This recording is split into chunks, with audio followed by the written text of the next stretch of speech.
बीच गंगा नदी में शवों के ढेर मिल रहे हैं तो गंगा घाट पर भी लाशें मिल रही हैं। बड़ी खबर प्रयागराज से, जहां पर शवों को रेत में दफनाने का मामला सामने आया।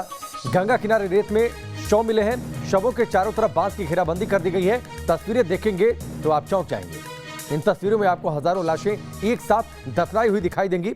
ये तस्वीर प्रयागराज की धरती की है। आप देखिए किस तरीके से गंगा किनारे बड़ी संख्या में वहां पर शवों को दफना दिया गया है। बांस से घेराबंदी कर दी गई है।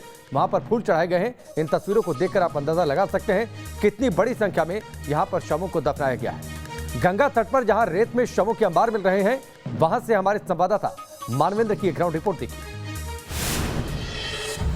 उन्नाव, कानपुर, रायबरेली और कन्नौज के बाद प्रयागराज में भी गंगा के घाटों पर गंगा की रेत में बड़ी संख्या में शवों को दफनाए जाने का सिलसिला जारी है।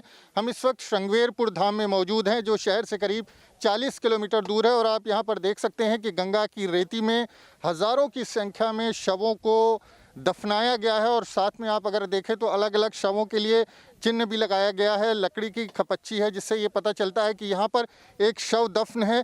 लेकिन जितनी दूर तक हमारी नज़र जा रही है, यहाँ पर शव ही शव दिखाई दे रहे हैं बड़ी संख्या में। जो कि एक पवित्र धाम माना जाता है, भगवान राम का संबंध है इस घाट से, तो लोगों की आस्था है। तो बड़ी संख्या में आसपास के ज़िलों से भी लोग हालांकि यहाँ पर पहुँचते हैं। लेकिन जिस तरह से हज़ारों की संख्या में यहाँ पर शव दफन देखे जा सकते हैं, ऐसा पहले नहीं देखा गया। और दूसरी तरफ अगर हम घाट के दूसरे छोर की बात करें, हमारे सामने, तो सामने भी बड़ी संख्या में शव हमको दिखाई दे रहे हैं। हालांकि थोड़ा सा यहाँ से दूरी पर हैं जहाँ पर शवों को दफनाया गया है। तो जिस तरह से अप्रैल महीने की बात करें तो जो तमाम घाट के लोग हैं, तीर्थ पुरोहित हैं, उनका कहना है कि अप्रैल के महीने में बड़ी संख्या में यहाँ पर सैकड़ों की संख्या में एक दिन में शव आते थे। और चूँकि जिस तरह से हर आदमी कुछ दाह संस्कार करते थे, लेकिन ज़्यादातर लोगों को यहाँ पर शवों को दफन करना होता था। आप देखें तो सामने दाह संस्कार की भी प्रक्रिया चल रही है। लेकिन जिस तरह से तमाम लोग बताते हैं कि लकड़ियों का रेट इतना ज़्यादा है, और जिस हिसाब से शवों को दफनाने की, जिस हिसाब से शवों की संख्या बड़ी है, उस हिसाब से हर कोई उस शव का अंतिम संस्कार, दाह संस्कार नहीं करता है। तमाम लोगों को यहाँ पर शवों को दफनाना पड़ता है।